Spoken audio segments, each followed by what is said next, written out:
नमस्कार। आज हम कक्षा 10 की पाठ्य पुस्तक क्षितिज का एक यह कहानी भी नामक पाठ पढ़ेंगे, जो कि मन्नू भंडारी द्वारा रचित है। तो बच्चों, आइए पढ़ते हैं। जन्मी तो मध्य प्रदेश के भानपुरा गांव में थी, लेकिन मेरी यादों का सिलसिला शुरू होता है अजमेर के ब्रह्मपुरी मोहल्ले के उस 2 मंजिला मकान से, जिसकी ऊपरी मंजिल में पिताजी का साम्राज्य था, जहाँ वे निहायत अव्यवस्थित ढंग से फैली बिखरी पुस्तकों, पत्रिकाओं और अखबारों के बीच या तो कुछ पढ़ते रहते थे या फिर डिक्टेशन देते रहते थे। नीचे हम सब भाई बहनों के साथ रहती थी हमारी पढ़ी लिखी व्यक्तित्व विहीन माँ। सवेरे से शाम तक हम सबकी इच्छाओं और पिताजी की आज्ञाओं का पालन करने के लिए सदैव तत्पर।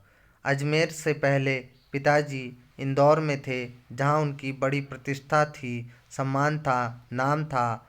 कांग्रेस के साथ साथ वे भी समाज सुधार के कामों में जुड़ गए थे। शिक्षा के वे केवल उपदेश ही नहीं देते, बल्कि उन दिनों 8-8, 10-10 विद्यार्थियों को अपने घर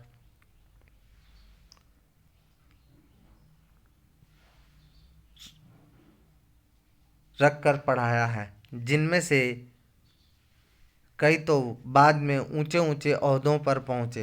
ये उनकी खुशहाली के दिन थे। उन दिनों उनकी दरिया दिली के चर्चे भी कम नहीं थे। एक ओर वे बेहद कोमल और संवेदनशील व्यक्ति थे, तो दूसरी ओर बेहद क्रोधी और अहमवादी। पर यह सब तो मैंने केवल सुना, देखा तब इन गुणों के भग्नावशेषों को ढूंढते पिता थे। एक बहुत बड़े आर्थिक झटके के कारण वे इंदौर से अजमेर आ गए थे, जहां उन्होंने अपने अकेले के बलबूते और हौसले से अंग्रेजी हिंदी शब्दकोश के अधूरे काम को आगे बढ़ाना शुरू किया, जो अपनी तरह का पहला और अकेला शब्दकोश था। इसने उन्हें यश और प्रतिष्ठा तो बहुत दी, पर अर्थ नहीं। शायद गिरती हुई आर्थिक स्थिति ने ही उनके व्यक्तित्व के सारे सकारात्मक पहलुओं को निचोड़ना शुरू कर दिया। सिकुड़ती आर्थिक स्थिति के कारण और अधिक विस्फारित उनका अहम उन्हें इस बात तक की अनुमति नहीं देता कि वे कम से कम अपने बच्चों को तो अपनी आर्थिक व्यवस्थाओं का भागीदार बनाएं। नवाबी आदतें, अधूरी महत्वाकांक्षाएं, हमेशा शीर्ष पर रहने के बाद हाशिए पर सरकते चले जाने की यातना क्रोध बनकर हमेशा माँ को कंपाती थरथराती रहती थी। अपनों के हाथों विश्वासघात की जाने कैसी गहरी चोटें होंगी वे, जिन्होंने आंख मूंद कर सबका विश्वास करने वाले पिता को बाद के दिनों में इतना शक्की बना दिया था कि जब तब हम लोग भी उसकी चपेट में आते रहते। यह पितृगाथा मैं इसलिए नहीं गा रही कि मुझे उनका गौरव गान करना है, बल्कि मैं तो यह देखना चाहती हूँ कि उनके व्यक्तित्व की कौन सी खूबी और खामियाँ मेरे व्यक्तित्व के ताने बाने में गूंथी हुई है, या कि अनजाने अनचाहे किए उनके व्यवहार ने मेरे भीतर किन ग्रंथियों को जन्म दे दिया। मैं काली हूँ, बचपन में दुबली और मरियल भी थी।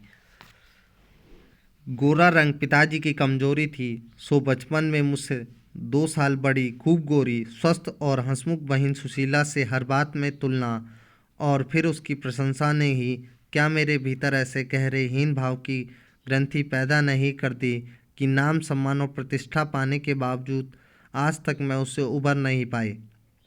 आज भी परिचय करवाते समय जब कोई कुछ विशेषता लगाकर मेरी लेखकीय उपलब्धियों का जिक्र करने लगता, तो मैं संकोच से सिमट ही नहीं जाती, बल्कि गढ़ने गढ़ने को हो आती हूँ। शायद अचेतन की किसी परत के नीचे दबी इस हीन भावना के चलते मैं अपनी किसी भी उपलब्धि पर भरोसा नहीं कर पाती, पर सब कुछ मुझे तुक्का ही लगता। पिताजी के जिस शक्की स्वभाव पर मैं कभी कभी भन्ना जाती थी, आज एकाएक अपने खंडित विश्वासों की व्यथा के नीचे मुझे उनके शक्की स्वभाव की झलक दिखाई देती। बहुत अपनों के हाथों विश्वासघात की गहरी व्यथा से उपजा शक होश संभालने के बाद से ही जिन पिताजी से किसी न किसी बात पर हमेशा मेरी टक्कर ही चलती रहती। वे तो न जाने कितने रूपों में मुझ में हैं, कहीं कुंठाओं के रूप में, कहीं प्रतिक्रिया के रूप में, तो कहीं प्रतिछाया के रूप में। केवल बाहरी भिन्नता के आधार पर अपनी परंपरा और पीढ़ियों को नकारने वालों को क्या सचमुच इस बात का बिल्कुल एहसास नहीं होता कि उनका आसन्न अतीत किस कदर उनके भीतर जड़ जमाए बैठा रहता है। समय का प्रवाह भले ही दूसरी दिशाओं में बहाकर ले जाए, स्त्रियों का दबाव भले ही हमारा रूप बदल दे, हमें पूरी तरह उससे मुक्त तो नहीं कर सकता। पिता के ठीक विपरीत थी हमारी बेपढ़ी लिखी माँ। धरती से कुछ ज़्यादा ही धैर्य और सहन शक्ति थी उनमें। पिताजी की हर ज्यादती को अपना प्राप्य और बच्चों की हर उचित अनुचित फरमाइश और जिद को अपना फर्ज समझकर बड़े सहज भाव से स्वीकार करती थी वे। उन्होंने जिंदगी भर अपने लिए कुछ मांगा नहीं, चाहा नहीं, केवल दिया ही दिया। हम भाई बहनों का सारा लगाव शायद सहानुभूति से उपजा माँ के साथ था, लेकिन निहायत असहाय मजबूरी में लिपटा उनका यह त्याग कभी मेरा आदर्श नहीं बन सका। न उनका त्याग, न उनकी सहिष्णुता। खैर जो भी हो, अब यह पैतृक पुराण यहीं पर समाप्त कर अपने पर लौटती हूँ। 5 भाई बहनों में सबसे छोटी मैं। सबसे बड़ी बहन की शादी के समय शायद मैं 7 साल की थी और उसकी एक धुंधली सी याद मेरे मन में है। लेकिन अपने से 2 साल बड़ी बहन सुशीला और मैंने घर के बड़े आंगन में बचपन में बहुत सारे खेल खेले। सतोलिया, लंगड़ी टांग, पकड़म पकड़ाई, काली टीलो, तो कमरों में गुड्डे गुड़ियों के ब्याह भी रचाए।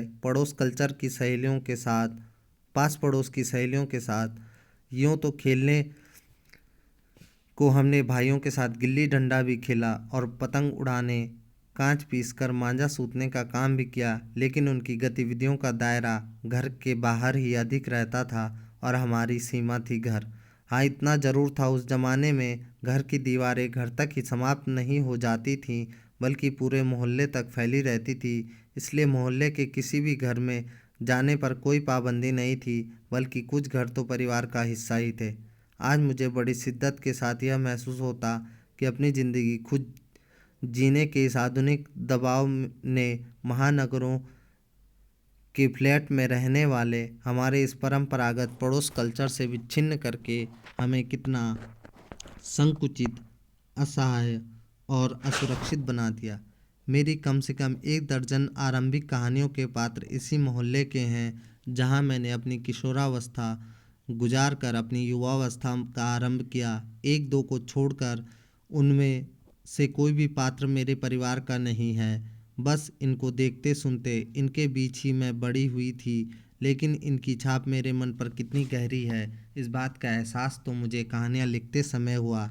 इतने वर्षों के अंतराल ने भी उनकी भाव भंगिमा, भाषा किसी को भी धुंधला नहीं किया और बिना किसी विशेष प्रयास के बड़े सहज भाव से वे उतरते चले गए थे। उसी समय के दाह साहब अपने व्यक्तित्व की अभिव्यक्ति के लिए अनुकूल परिस्थितियां पाते ही महाभोज में इतने वर्षों बाद कैसे एकाएक जीवित हो उठे, यह मेरे अपने लिए भी आश्चर्य का विषय था, एक सुखद आश्चर्य का। उस समय तक हमारे परिवार में लड़की के विवाह के लिए अनिवार्य योग्यता थी। उम्र में 16 वर्ष और शिक्षा में मैट्रिक। सन 44 में सुशीला ने यह योग्यता प्राप्त की और शादी करके कोलकाता चली गई। दोनों बड़े भाई भी आगे पढ़ाई के लिए बाहर चले गए। इन लोगों की छत्र छाया के हटते ही पहली बार मुझे नए सिरे से अपने वजूद का एहसास हुआ। पिताजी का ध्यान भी पहली बार मुझ पर केंद्रित हुआ। लड़कियों को जिस उम्र में स्कूली शिक्षा के साथ साथ सुगढ़ गृहिणी और कुशल पाकशास्त्री बनाने के नुस्खे जुटाए जाते हैं, पिताजी का आग्रह रहता कि मैं रसोई से दूर ही रहूं। रसोई को वो भटियार खाना कहते और उनके हिसाब से वहाँ रहना अपनी क्षमता और प्रतिभा को भट्टी में झोंकना था। घर में आए दिन विभिन्न राजनीतिक पार्टियों के जमवाड़े होते और जमकर बहसें होती थी। बहस करना पिताजी का प्रिय शगल था। चाय पानी या नाश्ता देने जाती तो पिताजी मुझे भी वहीं बैठने को कहते। वे चाहते कि मैं भी वहीं बैठूं, सुनूं और जानूं कि देश में चारों ओर क्या कुछ हो रहा है। देश में हो भी तो कितना कुछ रहा था। सन 42 के आंदोलन के बाद तो सारा देश जैसे खौल रहा था, लेकिन विभिन्न राजनीतिक पार्टियों की नीतियां, उनके आपसी विरोध या मतभेदों की मुझे दूर दूर तक कोई समझ नहीं थी।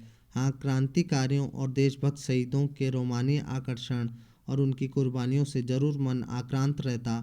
सो 10वीं कक्षा तक यह आलम था कि बिना किसी खास समझ के घर में होने वाली बहसें सुनती और बिना चुनाव किए, बिना लेखक की अहमियत से परिचित हुए किताबें पढ़ती थी। लेकिन सन 45 में जैसे ही 10वीं पास करके मैं फर्स्ट ईयर में आई, हिंदी की प्राध्यापिका शीला अग्रवाल से परिचय हुआ। सावित्री गर्ल्स हाई स्कूल मैंने का खरा सीखा। एक साल पहले ही कॉलेज बना था और वे इसी साल नियुक्त हुई थी। उन्होंने बकायदा साहित्य की दुनिया में प्रवेश कराया।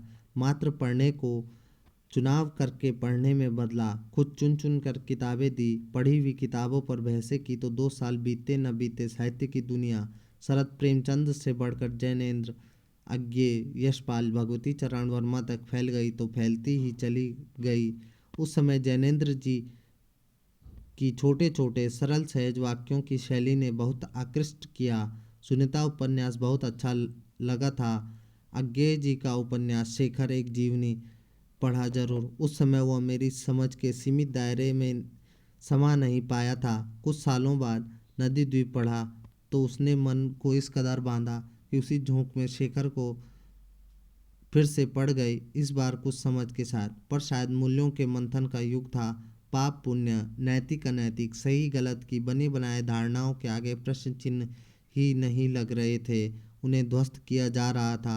इसी संदर्भ में जैनेन्द्र का त्याग पत्र, भगवती बाबू का चित्रलेखा पढ़ा और शीला अग्रवाल के साथ लंबी लंबी बहसें करते हुए उस उम्र में जितना समझ सकती थी समझा। शीला अग्रवाल ने साहित्य का दायरा ही नहीं बढ़ाया, बल्कि घर की चारदीवारी के बीच बैठकर देश की स्थितियों को जानने समझने का जो सिलसिला पिताजी ने शुरू किया था, उन्होंने वहां से खींचकर उसे भी स्थितियों की सक्रिय भागीदारी में बदल दिया। सन 46-47 के दिन वे स्थितियां, उसमें वैसे भी घर में बैठे रहना संभव था भला। प्रभात फेरियां, हड़तालें, जुलूस, भाषण, हर शहर का चरित्र था और पूरे दमखम और जोश खरोश के साथ इन सब से जुड़ना हर युवा का उन्माद था। मैं भी युवा थी और शीला अग्रवाल की जोशीली बातों ने रगों में बहते खून को लावे में बदल दिया। स्थिति यह हुई कि एक बवंडर शहर में मचा हुआ था और एक घर में। पिताजी की आज़ादी की सीमा यहीं तक थी कि उनकी उपस्थिति में घर में आए लोगों के बीच उठू बैठू, जानू समझू, हाथ उठा उठाकर नारे लगाती, हड़तालें करवाती, लड़कों के साथ शहर की सड़कें नापती। लड़की को अपनी सारी आधुनिकता के बावजूद बर्दाश्त करना उनके लिए मुश्किल हो रहा था, तो किसी की दी हुई आज़ादी के दायरे में चलना मेरे लिए। जब रगों में लहू की जगह लावा बहता तो सारे निषेध, सारे वर्जनाएं, सारा भय कैसे ध्वस्त हो जाता है, यह तभी जाना। और अपने क्रोध से सबको थरथरा देने वाले पिताजी से टक्कर लेने का जो सिलसिला तब शुरू हुआ, राजेंद्र से शादी की तब तक चलता ही रहा। यश कामना कहूँ कि यश लिप्सा पिताजी की सबसे बड़ी दुर्बलता थी और उनके जीवन की धुरी था यह सिद्धांत कि व्यक्ति को कुछ विशिष्ट बनकर जीना चाहिए, कुछ ऐसे काम करने चाहिए कि समाज में उसका नाम हो, सम्मान हो, प्रतिष्ठा हो, वर्चस्व हो। इसके चलते ही एक दो बार मैं उनके कोप से बच गई। एक बार कॉलेज से प्रिंसिपल का पत्र आया कि पिताजी आकर मुझसे मिले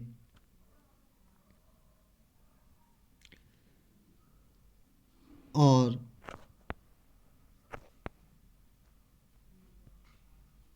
बताएं कि मेरी गतिविधियों के कारण मेरे खिलाफ अनुशासनात्मक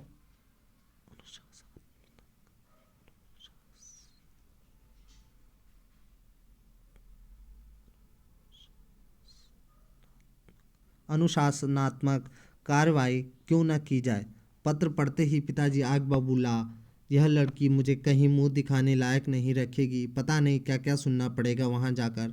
4 बच्चे पहले भी पढ़े, किसी ने ये दिन नहीं दिखाया। गुस्से से भन्नाते हुए ही गए थे वे। लौट कर क्या कहर बरपा होगा इसका अनुमान था। सो मैं पड़ोस के एक मित्र के यहाँ जाकर बैठ गई।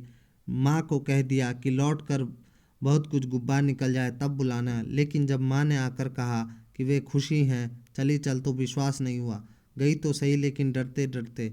सारे कॉलेज की लड़कियों पर इतना रौब है तेरा। सारे कॉलेज तुम 3 लड़कियों के इशारे पर चल रहा है। प्रिंसिपल बहुत परेशान थी और बार बार आग्रह कर रही थी कि मैं तुझे घर बिठा लूं, क्योंकि वे लोग किसी तरह डरा धमका कर डांट डपट कर लड़कियों को क्लासों में भेजते हैं। और अगर तुम लोग एक इशारा कर दो कि क्लास छोड़कर बाहर आ जाओ, तो सारी लड़कियां निकलकर मैदान में जमा होकर नारे लगाने लगती है। क्या तुम लोगों के मारे कॉलेज चलाना मुश्किल हो गया है उन लोगों के लिए? कहाँ तो जाते समय पिताजी मुंह दिखाने से घबरा रहे थे और कहाँ बड़े गर्व से कहकर आए, यह तो पूरे देश की पुकार है, इस पर कोई कैसे रोक लगा सकता है भला। बेहद गदगद स्वर में पिताजी यह सब सुनाते और मैं अवाक। मुझे न अपनी आंखों पर विश्वास हो रहा था, ना ही अपने कानों पर यह हकीकत थी। और एक घटना आज़ाद हिंद फौज के मुकदमे का सिलसिला था। सभी कॉलेज, स्कूलों, दुकानों के लिए हड़ताल का आह्वान था। जो नहीं कर रहे थे, छात्रों का एक बहुत बड़ा समूह वहां जा जाकर हड़ताल करवा रहा था। शाम को अजमेर का पूरा विद्यार्थी वर्ग चौपड़ पर इकट्ठा हुआ। फिर हुई भाषणबाजी। इसी बीच पिताजी के एक निहायत दकियानूसी मित्र ने घर आकर अच्छी तरह पिताजी की लू उतारी। अरे उस मन्नू की तो मत मारी गई है, पर भंडारी जी आपको क्या हुआ है? ठीक है, आपने लड़कियों को आज़ादी दी, पर देखते आप जाने कैसे कैसे उल्टे सीधे लड़कों के साथ हड़तालें करवाती, हुड़दंग मचाती फिरती है वह। हमारे आपके घरों की लड़कियों को शोभा देता है यह सब? कोई मान मर्यादा, इज्जत आबरू का ख्याल भी रह गया है आपको या नहीं? वे तो आग लगाकर चले गए और पिताजी सारे दिन भर भभकते रहे। बस यही रह गया था कि लोग घर आकर थू थू कर कर चले जाएं। बंद करो अब इस मन्नू का घर से बाहर निकलना। इस सब से बेखबर मैं रात होने पर घर लौटी तो पिताजी एक बेहद अंतरंग और अभिन्न मित्र ही नहीं, अजमेर के सबसे प्रतिष्ठित और सम्मानित डॉक्टर अम्बालाल जी बैठे थे। मुझे देखते ही बड़े गर्मजोशी से स्वागत किया। आओ मन्नू आओ। मैं तो चौपड़ पर तुम्हारा भाषण सुनते ही सीधा भंडारी जी को बधाई देने चला आया। I am really proud of you. क्या तुम घर में घुसे ही रहते हो भंडारी जी? घर से निकला भी करो। You have missed something. और वे धुआंधार तारीफ करने लगे। वे बोलते जा रहे थे और पिताजी के चेहरे का संतोष धीरे धीरे गर्व में बदलता जा रहा था। भीतर जाने पर माँ ने दोपहर के गुस्से वाली बात बताई तो मैंने राहत वाली सांस ली। आज पीछे मुड़कर देखती हूँ तो इतना समझ में आता है कि क्या तुम उस समय मेरी उम्र थी, क्या मेरा भाषण रहा होगा। यह तो डॉक्टर साहब का स्नेह था जो उनके मुंह से प्रशंसा बनकर बह रहा था। यह भी हो सकता है कि आज से 50 साल पहले अजमेर जैसे शहर में चारों ओर उमड़ती भीड़ के बीच एक लड़की का बिना किसी संकोच और झिझक के ये धुआंधार बोलते चले जाना ही इसके मूल में रहा हो। पर पिताजी कितने ही तरह के अंतर विरोधों के बीच जीते थे। एक और विशिष्ट बनने और बनाने की प्रबल लालसा, और दूसरी ओर अपनी सामाजिक छवि के प्रति उतनी ही सजगता। पर क्या यह संभव है? पिताजी को इस बात का बिल्कुल भी एहसास नहीं था कि इन दोनों का तो रास्ता टकराहट का है। सन 47 में मई के महीने में शीला अग्रवाल को कॉलेज वालों ने नोटिस थमा दिया। लड़कियों को भड़काने और कॉलेज का अनुशासन बिगाड़ने के आरोप में। इस बात को लेकर हुड़दंग न मचे, इसलिए जुलाई से 3rd ईयर की क्लासेस बंद करके हम 2-3 छात्राओं का प्रवेश निषिद्ध कर दिया गया। हुड़दंग तो बाहर रहकर भी इतना मचाया कि कॉलेज वालों को अगस्त में आखिर 3rd ईयर खोलना पड़ा। जीत की खुशी पर सामने थी बहुत बड़ी चिर प्रतीक्षित खुशी के सामने यह खुशी बिला गई। शताब्दी की सबसे बड़ी उपलब्धि 15 अगस्त सन 1947, जिस दिन हमारा देश आज़ाद हुआ था। तो धन्यवाद बच्चों, आज पढ़ी हमने मन्नू भंडारी का जीवन परिचय। धन्यवाद।